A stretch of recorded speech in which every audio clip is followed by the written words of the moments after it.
Hello friends, मैं रेखा स्वागत है आप सभी का हमारे चैनल पर। तो फ्रेंड्स, आप इस ब्लाउज की फिटिंग देख सकते हैं और स्लिप्स भी देख सकते हैं। हमने इसे स्लिप्स में बनाया है, फिर भी इसकी आर्म होल कितनी परफेक्ट तरीके से आई है। बेल्ट की फिटिंग आप देख सकते हैं, बिल्कुल ऊपर नहीं चढ़ रही है। और इसका बैक भी देख सकते हैं, एक भी सल नहीं है आर्म होल में भी और बैक पर भी। अगर आप भी इस तरह की फिटिंग चाहते हैं तो प्लीज़ वीडियो में अंत तक ज़रूर से बने रहिएगा। वीडियो को बिल्कुल भी स्किप मत कीजिएगा, क्योंकि हम इसमें आपको छोटी छोटी चीज़ें बहुत ही क्लियरिटी से बताएंगे, बस आपको अच्छे से समझना है। देखिए, ये इसका मेन कपड़ा है जो मैंने अभी साइड में हटाया है। पहले हमें अस्तर पर कटिंग करनी है। अस्तर को हमें डबल फोल्ड में बिछा लेना है लंबाई में। तो फ्रेंड्स, आपको पहले लंबाई में कपड़ा लेना है, जैसे कि मैंने लिया है। बंद वाली साइड मेरी तरफ है और खुली वाली बाहर की तरफ। पहले हम यहाँ पर बैक पार्ट निकालेंगे। आपकी जितनी भी लंबाई है बैक पार्ट की, आप उसमें 1 इंच प्लस करते हुए ले लीजिए। तो मेरी यहाँ पर 14 इंच है तैयार, मैं यहाँ 15 ले रही हूँ। आपकी जितनी भी है आपको उतना ही लेना है, 1 इंच प्लस करते हुए। देखिए, यहाँ हमने सीधा कर लिया है जहाँ तक हमारी लंबाई है। अब यहाँ हम शोल्डर लेंगे, तो शोल्डर हमें डीप नेक के अकॉर्डिंग लेने हैं। तो डीप नेक के लिए हमें 5.25 से 5.5 इंच लेना होता है। तो मैंने 5.5 इंच लिया है, नीचे से भी मैं 5.5 नाप रही हूँ। अब देखिए, हमें आर्मोल ले लेने हैं 5.5 इंच। आर्मोल भी हम डीप नेक में 5.5 इंच लेते हैं। अब देखिए, यहाँ से हमें जहाँ तक हमने आर्मोल लिए ना, वहाँ से हमें अपनी चेस्ट का नाप लेना है। आपकी जितनी भी चेस्ट है आपको उसका चौथा हिस्सा लेना होता है। आपकी चेस्ट यहाँ पर कुछ भी हो सकती है, उसका आपका चौथा भाग निकालना है। तो मैंने यहाँ पर 8.5 ली है, हमारा 34 साइज का है। और 8.5 लेते हुए हमने बाहर की तरफ दूसरा निशान और लिया है 2 इंच मार्जिन के लिए। तो यहाँ पर देखिए, चेस्ट का मैंने निशान लगा लिया है। सेम ही हमें कमर का चौथा हिस्सा लेना है। तो 7.5 30 का लिया है। 1 इंच इसमें मैं टक्स का ले रही हूँ, 2 इंच इसमें मार्जिन लेना है। और देखिए, बाहर वाले निशान से बाहर वाले को मिला देंगे। ये हमारा मार्जिन वाला निशान है और फिटिंग वाले निशान को हम मिला लेंगे। तो देखिए, दोनों निशान हमने सीधे कर लिए हैं। अब आर्मोल की गहराई करनी है। तो देखिए, 1.25 इंच से कोने से इंची टेप को रखना है और एक निशान लेना है। ये हमारे बैक के लिए गहराई होगी और आधा इंच से हम फ्रंट के लिए लेंगे। तो देखिए, हम दोनों गहराई इसी में बता देंगे। तो यहाँ देखिए, हमने आधा इंच पर फ्रंट के लिए लिया है और 1.25 इंच पर बैक के लिए लिया है। कोने से 2-2 इंच इधर से लेते हुए हमें बैक के लिए गहराई दे देनी है, जैसे कि मैंने दी है। और फ्रंट के लिए देखिए, ऊपर से थोड़ा कम करते हुए लाना है और जो हमने आधा इंच पर निशान लगाया है वहाँ मिला देना है। फिर वहाँ से उठाकर हमें फिटिंग वाली साइड से मिला देना है। तो यहाँ पर मैंने मार्किंग कर ली है। अभी हमें बैक पल्ले की कटिंग कर ली है। ध्यान रखें, जो हमारी बाहर वाली गहराई थी उसी पर हमें कट करना है। गले की मैं यहाँ पर मार्किंग नहीं करूँगी, क्योंकि हम इसे डिजाइनर बनाएंगे, तो हम तभी इसमें मार्किंग करेंगे। अब देखिए, हमने अस्तर को इस तरह से पलट लिया है। अब हमें फ्रंट पल्ला निकालना है। तो फ्रेंड्स, फ्रंट के लिए सबसे पहले आपको क्या करना है, किनारे से आधा आधा इंच पर सीधी लाइन बना लेनी है। ध्यान रखें, आधा इंच लेना है। जितना आप आई हुक की पट्टी के लिए लेते हैं उतना आप निशान लगा लीजिए बाहर की तरफ। उसी निशान को जो हमने बाहर की तरफ छोड़ा है उसे छोड़ते हुए हमें बैक पल्ले को बिछाना है। यहाँ पर देखिए, मैं शोल्डर और आर्मोल के दोनों ही बराबर निशान ले रही हूँ। मैंने कुछ नहीं बढ़ाया है यहाँ पर, तो देख ही सकते हैं आप। ठीक है, यहाँ से मैंने कुछ नहीं बढ़ाया है, अब हमें बढ़ाना है। तो देखिए, यहाँ हमने बराबर निशान लिया है। जो हमारा बैक पल्ला है साइड से भी फिलहाल हमने बराबर ही लिया है। अब हम यहाँ बढ़ाएंगे इससे बाहर, तो 1.25 इंच ही हमको बढ़ाना है। तो फ्रेंड्स, हमें ये इसलिए बढ़ाना होता है, बाद में जब हम टक्स वगैरह फ्रंट में करते हैं तो हमारा फ्रंट पल्ला है जो छोटा पड़ जाता है और बैक पल्ला आप देखते हैं बड़ा हो जाता है। तो यही कारण होता है, इसलिए आपको बढ़ाना ज़रूरी है। ध्यान रखें, मैंने फिटिंग वाली साइड से 1.25 इंची लिया है और आई हुक के लिए आधा इंची। अब हमें देखिए, बेल्ट वाला ब्लाउज बनाएंगे तो इसके लिए 2-2 इंच हमें नीचे से बढ़ाना है, यानी लंबाई बढ़ा लेनी है। तो 2 इंच मैंने नीचे से लंबाई बढ़ाई है, आपने देखा है। अब हमें आर्मोल वाली जो लाइन है उसको भी बना लेना है और जो हमने फिटिंग का निशान है उसको भी ले लेना है और जो मार्जिन का था बैक पर उसको भी लेना है। तो हमने उल्टा रखा था जैसे बैक पल्ले को, तो हमारे निशान प्रॉपर आ गए हैं। आर्मोल की शेप भी आ गई है, उसको डार्क कर लेना है। तो यहाँ पर देखिए, हमने फ्रंट की आर्मोल शेप दे दी है। अब हम गले का निशान लगाएंगे। 2 इंच में गले की चौड़ाई ले रही हूँ और 6.5 इंच यहाँ पर मैं गले की लेंथ ले रही हूँ। देखिए, आप अपने अकॉर्डिंग लेंथ ले सकते हैं यहाँ पर, जो आपकी इच्छा हो। अब देखिए, नीचे से मैंने 3 इंच चौड़ाई ली है गले की। अब इसका इस तरह से बॉक्स रेडी कर लेना है और यहाँ मैं राउंड शेप दूंगी सिंपल।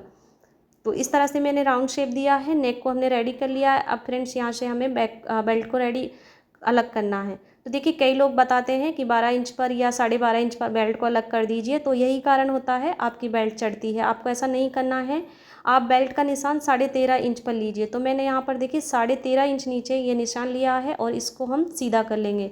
तो मैंने 13.5 इंच नीचे सीधा किया है। अब इस निशान से ऊपर हमें 1 इंच ऊपर निशान लगाना है। ये हमारी गले वाली साइड है, ध्यान रखें। उधर से मैंने 1 इंच ऊपर लिया है, और जो हमारी खुली वाली साइड है जहाँ हमारी फिटिंग आएगी उधर से मैंने 0.25 इंच ही ऊपर लिया है। तो ध्यान रखें, साइड से मैंने 0.25 इंच लिया है, गले वाली साइड से 1 इंच ही। अब हमें टक्स का निशान निकालना है, तो यहाँ से मैं 3.5 इंच दूरी पर निशान लिया है, यही हमारी बेल्ट डाउन होगी।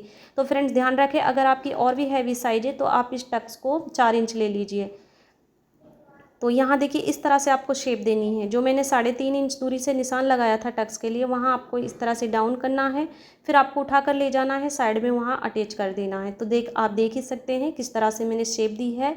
ये हमारी परफेक्ट बेल्ट निकल चुकी है। अब यहाँ से हमें टक्स की लंबाई लेनी है। तो टक्स यहाँ पर हम 2.5 इंच ही लेते हैं, हमारी चाहे कोई भी साइज हो। तो फ्रेंड्स देखिए, अच्छा पफ इसलिए बनकर नहीं आता है, आप टक्स को नीचे से चौड़ाई बहुत कम लेते हैं। आपको यहाँ पर 2 इंच टक्स की चौड़ाई रखनी है, 2 इंच से आपको कम नहीं रखना है। तो मैं यहाँ देखिए बता देती हूँ, आपको 2.5 इंच भी ले सकते हैं इसकी चौड़ाई, लेकिन आपको 2 से कम नहीं रखनी है, बढ़ा सकते हो। तो मैंने यहाँ टोटल 2 इंच चौड़ाई ली है, आप देख सकते हैं सेंटर से 1-1 इंच दोनों तरफ से। अब हमें साइड का प्लेट निकालना है, तो यहाँ पर जितना भी हमारा कपड़ा बचा है उसका हाफ कर लेना है। जहाँ हाफ आएगा वहाँ से हम 3 इंच लंबाई में टक्स लेंगे। तो फ्रेंड्स हैवी साइज़ के लिए आप इसे 3.5 इंच कर लीजिए, नॉर्मल साइज़ के लिए 3 इंच रख लीजिए। तो अब देखिए इस यहाँ से हम इसकी चौड़ाई आधा इंच रखेंगे दोनों तरफ से, यानी हम 2-2 पॉइंट लेंगे तो हमारा आधा इंच हो जाएगा। तो ये हमने टक्स साइड का भी निकाल लिया है। अब हमें देखिए इस तरह से इंची टेप तिरछा रखना है, तो हमें पता नहीं रहता है कितना तिरछा रखना है। तो उसके लिए देखिए आपको सेंटर से जो हमारा टक्स है उस सेंटर से 2 इंच दूरी पर पॉइंट लेना है, जैसे मैंने लिया है, और ऊपर की तरफ से आपको 1 इंच और लेना है। तो देखिए हमारा प्रॉपर 2.5 इंच दूरी से तिरछे में टक्स निकल जाता है।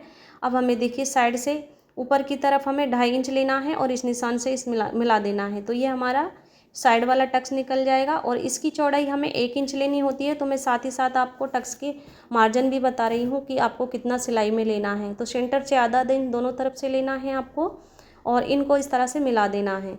ये देखिए, तो हमने इसकी भी मार्किंग कर ली है, परफेक्ट टक्स निकल चुका है। अब यहाँ से देखिए इस तरह से हमें तिरछे में 2.5 इंच रखना है, बराबर रखना है आपको। इन दोनों की नोक देखिए इस तरह से सेंटर में रखनी है, वहीं आपका टक्स निकल जाएगा। ऊपर से आर्म होल की तरफ से हम जहाँ भी हमारा 5.5 इंच आएगा वहाँ पर हम निशान ले लेंगे, और इस टक्स को हमें सीधा कर लेना है। ये हमारा आर्म होल्स वाला टक्स है, इसकी भी चौड़ाई हमें 1 इंच लेनी होती है, सेंटर से आधा इंच। तो फ्रेंड्स इस तरह से अगर आप टक्स लेंगे तो आपकी फिटिंग परफेक्ट आने वाली है, बहुत ही अच्छा पफ बनकर आएगा। आप एक बार इसे ट्राई ज़रूर कीजिएगा। अभी देखिए जो भी हमने निशान लगाए हैं उन पर हमें कटिंग कर लेनी है। बेल्ट को पहले अलग कर देना है। जो हमने 0.25 इंच साइड से ऊपर निशान लगाया था बेल्ट में से, उसे हमें निकाल देना है, तभी हमारी परफेक्ट शेप बेल्ट आएगी। ऊपर से भी हमें कटिंग कर लेना है। तो देखिए गले को भी मैंने कट कर दिया है, और हमारी आर्मोल की जो अंदर वाली गहराई है उसी पर हमें कट करना है। तो मैंने यहाँ पर देखिए ब्लाउज को अच्छे से कट कर लिया है। 1 इंच हम बेल्ट को घटा देंगे, क्योंकि हमारा टक्स आएगा जब एकदम परफेक्ट आएगी। ये देखिए इस तरह से। तो यहाँ मैंने देखिए अस्तर पर कटिंग कर ली है। जैसे मैंने बताया स्लिप्स यहाँ हम कट नहीं करेंगे, क्योंकि हम इसे पफ बनाएंगे। तो ये नेट से हमने बनाई है, आपने देखा है। अभी देखिए डबल फोल्ड में हमने अपने मेन कपड़े को बिछा लेना है। अगर हमारी बंद वाली साइड बैक साइड है तो आपको फोल्डिंग भी मेन कपड़े की बंद वाली ही लेनी है बैक के लिए। तो इस तरह से हम जमा लेंगे, और जहाँ हमारी आर्म होल आएगी वहाँ पर हम अपने फ्रंट पल्ले को जमा लेंगे। इससे हमारा कपड़ा भी बचता है, जैसे मैंने जमाया है। बैक पल्ले को अभी साइड में हटाएंगे। अभी हमें फ्रंट के लिए कटिंग कर लेनी है इस तरह से। तो फ्रेंड्स देखिए आपको ना अपना काम देखकर ही मेन कपड़े पर कटिंग करनी है। कई बार क्या हमारी कढ़ाई सीधी आती है तो उसके अकॉर्डिंग ही कट करना होता है। अब यहाँ से हम नीचे की तरफ शेप निकल आई है हमारी बेल्ट के कारण, यहाँ से हमें बेल्ट भी निकाल लेनी है।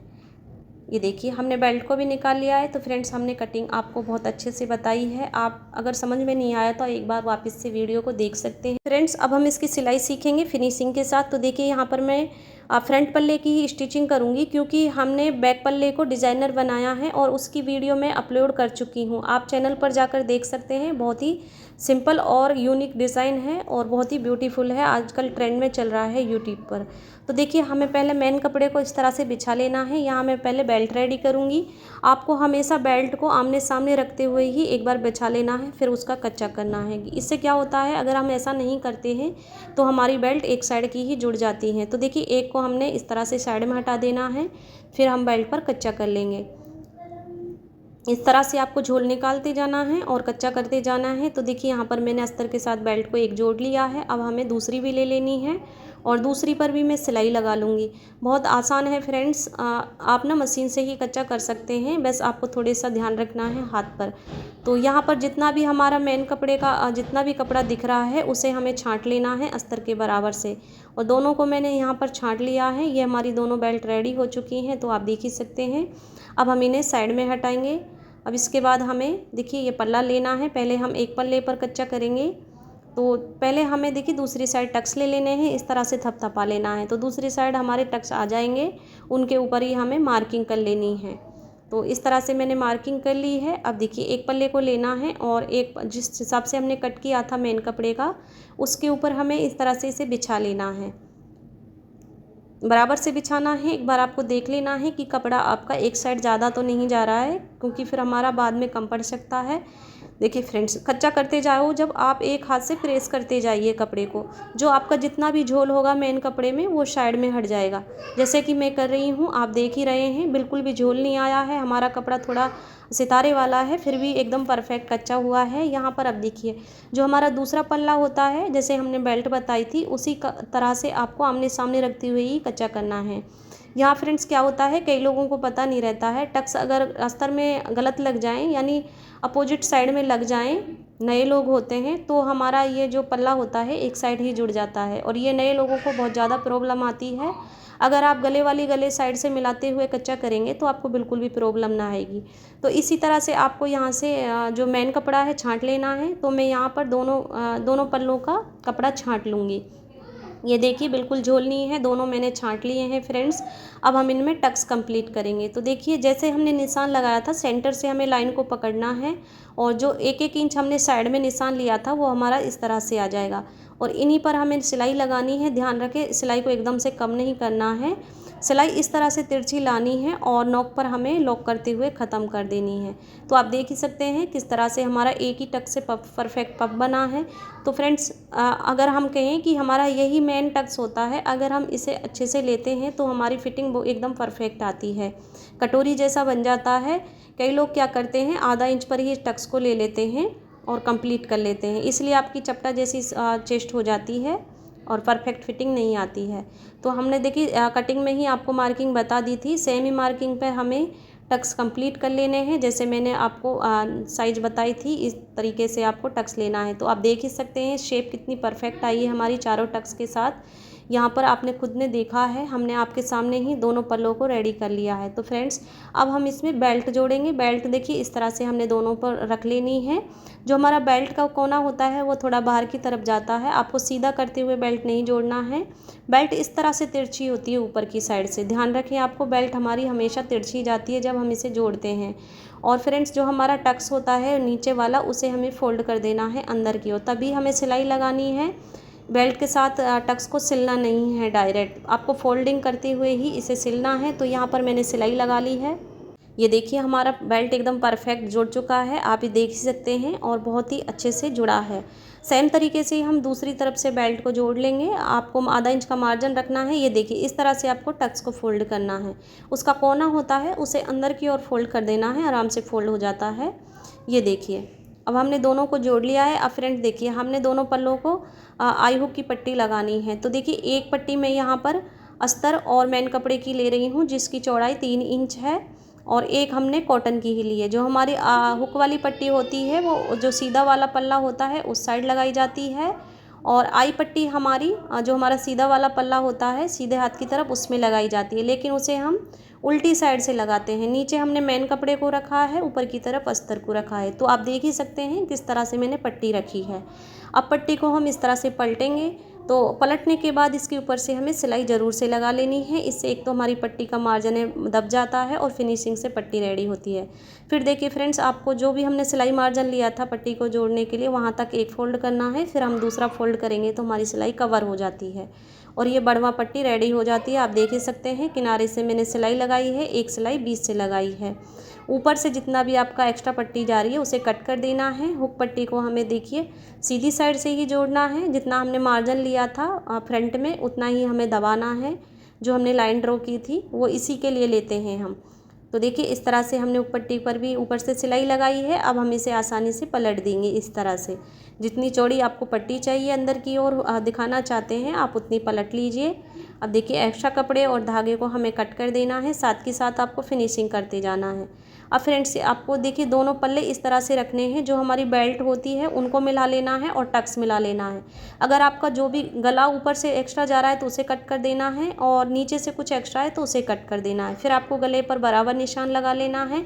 इससे भी यहीं से हमें पाइपिंग लगानी है। तो मैं यहाँ पर देखिए मैचिंग के अकॉर्डिंग यहाँ पाइपिंग ली हूँ। आप अब यहाँ पर पट्टी भी लगा सकते हैं। तो इसी तरह से पट्टी लगाई जाती है हमारी। तो देखिए मैं पाइपिंग को ऊपर की तरफ रख रही हूँ, और यहाँ पर जो सिलाई हमने पाइपिंग बनाते हुए लगाते हैं उसी के ऊपर हमें सिलाई लगानी है। आधा इंच का मार्जिन छोड़ते हुए गले वाली साइड से पट्टी को कट कर देना है।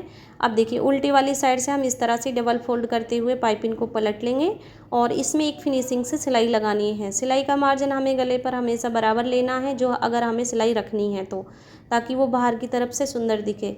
तो यहाँ पर इस तरह से मैं सिलाई लगाई हूँ, आप देख ही सकते हैं फिनिशिंग पाइपिंग की तो इस तरह से निकल कर आई है।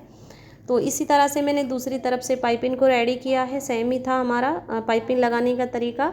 तो यहाँ मैंने दोनों पल्ले को रेडी कर लिया है। अब हम यहाँ पर कमर पट्टी लगाएंगे। तो आधा इंच में देखिए इस तरह से फोल्ड करूँगी नीचे की तरफ, और 1.5 इंच चौड़ी मैंने कमर पट्टी ली है। यहाँ पर हमें सीधी सिलाई लगा लेनी है।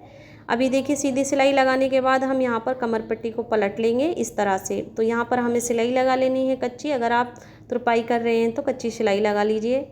सेम तरीके से मैं दूसरी तरफ बराबर से नाप लेना है। अगर हमारा जितना भी कपड़ा बच रहा है वहीं से हम पट्टी को जोड़ेंगे। आपको नाप ज़रूर लेना है दूसरी साइड को फोल्ड करने से पहले, नहीं तो आपकी पट्टियाँ हैं जो छोटी बड़ी हो जाएंगी, फिर आपको बाद में दिक्कत आएगी। तो यहाँ पर मैंने नापते हुए दूसरी साइड भी कमर पट्टी कंप्लीट कर ली है। ये हमारे दोनों साइड के पल्ले रेडी हो चुके हैं। फ्रेंड्स इसकी स्लिप्स की वीडियो आपको कल मिल जाएगी। मैंने बहुत ही अच्छे से समझाया है और बहुत ही सिंपल तरीके से मैंने आपको स्लिप्स की वीडियो बताई है। आपने उसका फाइनल लुक देखा भी है। तो यहाँ पर देखिए हमने फ्रंट पल्ले को रेडी किया है, और बैक पल्ले की वीडियो को आप चैनल पर जाकर ज़रूर से देखिएगा। हमने एक साथ उसे नहीं बताया है, तो फ्रेंड डिज़ाइनर है तो थोड़ा सा टाइम लगता है, वीडियो बहुत बड़ी हो जाती। इसका फाइनल लुक आप देख ही सकते हैं। उम्मीद करती हूँ आपको मेरा समझाने का तरीका पसंद आया होगा। वीडियो अच्छी लगी तो वीडियो को लाइक शेयर ज़रूर कीजिएगा। अभी तक आपने हमारे चैनल को सब्सक्राइब नहीं किया तो चैनल को सब्सक्राइब ज़रूर से कीजिएगा।